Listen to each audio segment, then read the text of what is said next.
La foi est une ferme assurance des choses qu'on espère, une démonstration de celles qu'on ne voit pas.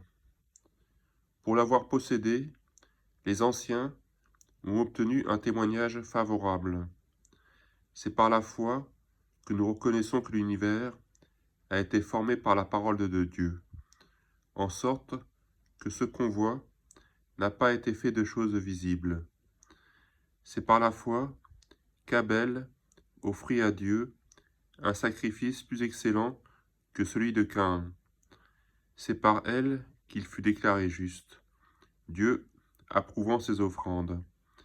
Et c'est par elle qu'il parle encore, quoique mort. C'est par la foi qu'Enoch fut enlevé pour qu'il ne voie point la mort, et il ne parut plus parce que Dieu l'avait enlevé.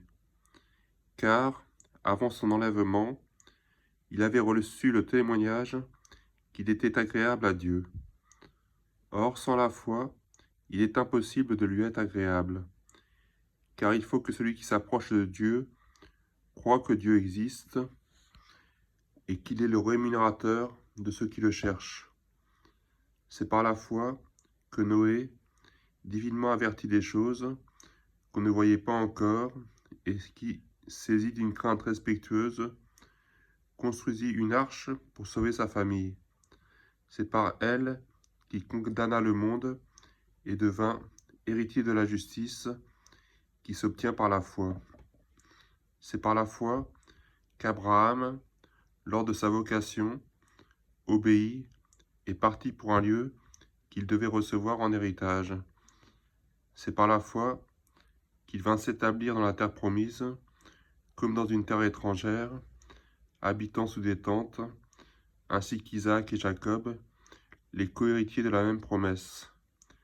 Car il attendait la cité qui a de solides fondements, celle dont Dieu est l'architecte et le constructeur.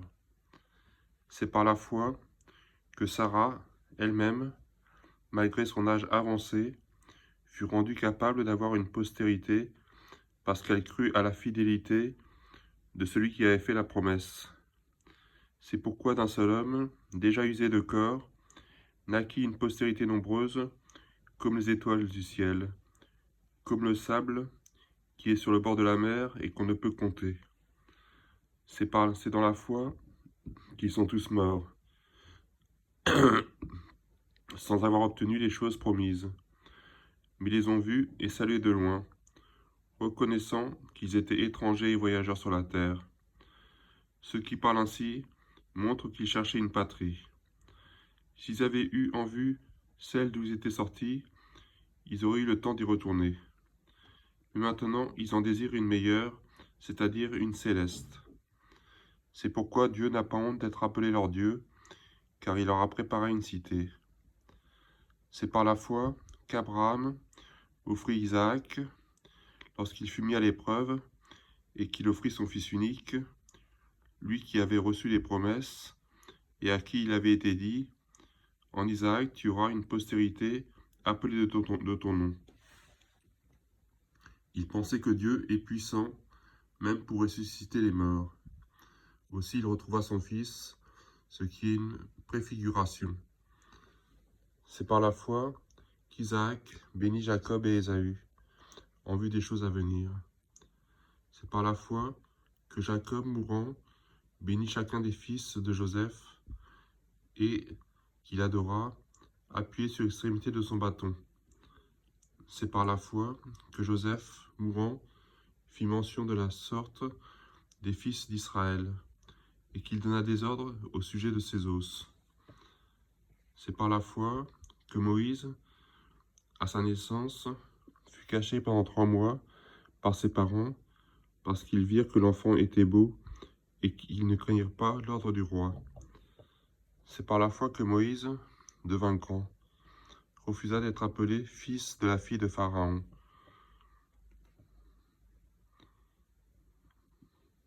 C'est par la foi que Moïse, devenu grand, refusa d'être appelé fils de la fille de Pharaon. Il préféra, plutôt que d'avoir pour un temps la jouissance du péché, il regarda le propre de Christ comme une richesse plus grande que les trésors de l'Égypte, car il avait les yeux fixés sur la rémunération. C'est par la foi qu'il quitta l'Égypte, sans être effrayé de la colère du roi, car il se montra ferme, comme voyant celui qui est invisible. C'est par la foi qu'il immola la Pâque et fit l'aspersion du sang, afin que l'exterminateur ne touche pas au premier des Israélites. C'est par la foi qu'il traversa la mer Rouge comme un lieu sec, tandis que les Égyptiens, y tentèrent de passer, furent engloutis. C'est par la foi que les murailles de Jéricho tombèrent, parce qu'on en eut fait, après qu'on en eut fait le tour pendant 7 jours. C'est par la foi que Rahab, la prostituée, ne périt pas avec les rebelles, parce qu'elle avait reçu les espions avec bienveillance. Et que dirais-je encore? Car le temps me manquerait pour parler de Gédéon, de Barak, de Samson, de Jephthé, de David, de Samuel et des prophètes, qui par la foi vainquirent des royaumes, exercèrent la justice, obtinrent des promesses, fermèrent la gueule des lions, éteignirent la puissance du feu, échappèrent aux tranchants de l'épée, guérirent de leur maladie, furent vaillants à la guerre, mirent en fuite des armées étrangères.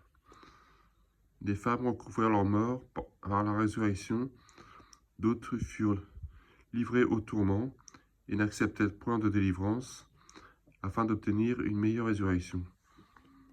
D'autres subirent les moqueries et le fouet, les chaînes et la prison, ils furent lapidés, sciés, torturés, ils moururent tués par l'épée, ils allèrent çà et là, vêtus de peaux de brebis et de peaux de chèvre, démunis de tout, dénués de tout, persécutés, maltraités, ceux dont le monde n'était pas digne, errant dans les airs et les montagnes, dans les cavernes et les antres de la terre.